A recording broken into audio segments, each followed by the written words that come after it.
इनका तो इनका राम मंदिर वगैरह इज हिस्टोरिकल पर्सपेक्टिव इनका, पर कांग्रेस इस चुनाव में सडनली टेम्पल्स भी जा रही है, राम मंदिर की भी बात कर रही है, आपको पे क्या परिवर्तन हो गया सडनली? देखिए प्रिया जी, मैं बात जहां पे इन्होंने खत्म की थी वहां से शुरू करना चाहता हूं।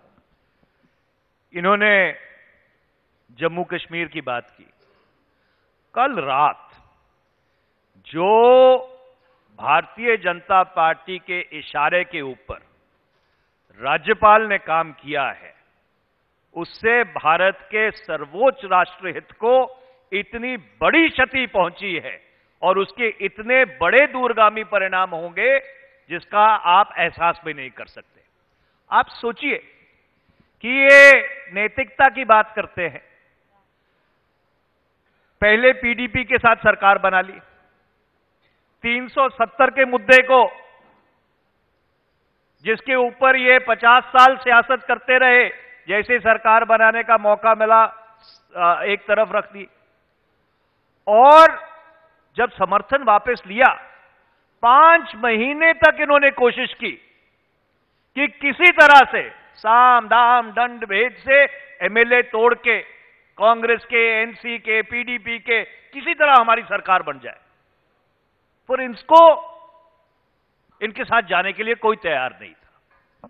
और जब एक ऐसा राष्ट्रीय समीकरण वहां बनना शुरू हुआ कि वहां के जो स्थापित राजनीतिक दल हैं, कांग्रेस, नेशनल कॉन्फ्रेंस, पीडीपी, एक मंच पर इकट्ठे दिखाई दिए, जिससे एक संदेश पूरे विश्व को जाता कि जम्मू कश्मीर की जमहूरियत में जो राजनीतिक पार्टियां एक दूसरे के सामने खड़ी होती थी, जम्मू कश्मीर के हित में वो इकट्ठी हो गई। उसको फैसिलिटेट करने की जगह अगर हमारी सरकार होती, हम ऐसी प्रक्रिया को फैसिलिटेट करते, पर इन्होंने लंगड़ी मार दी। लंगड़ी क्यों मार दी? क्योंकि इनकी सरकार नहीं बन रही थी। तो इनका सिर्फ अवसरवाद से,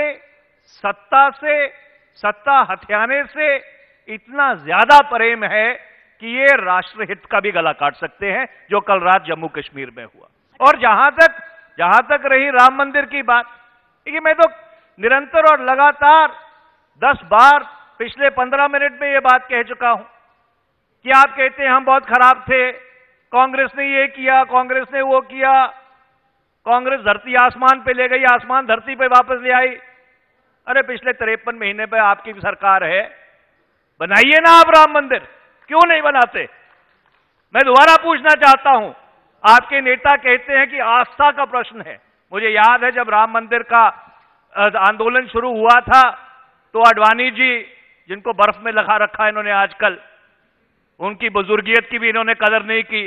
वो कहते थे कि आस्था का प्रश्न है।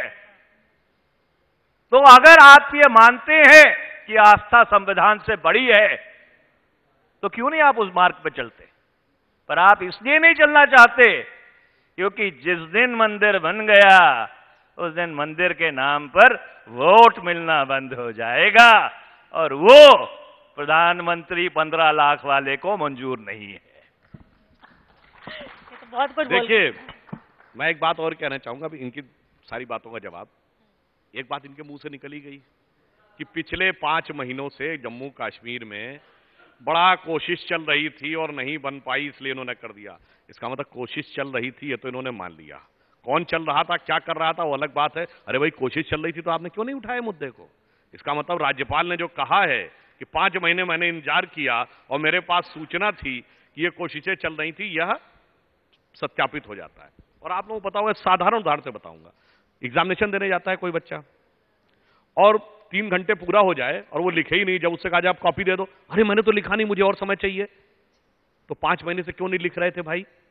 ऐसा ही उदाहरण उन्होंने गोवा में दिया, जहां हमें सरकार नहीं बनाने दी, जहां दावा ही नहीं किया था। मतलब वो तो एक ऐसा बच्चा जिसने आंसर शीट सबमिट ही नहीं की और कह रहा है जी मुझे पास मान लो।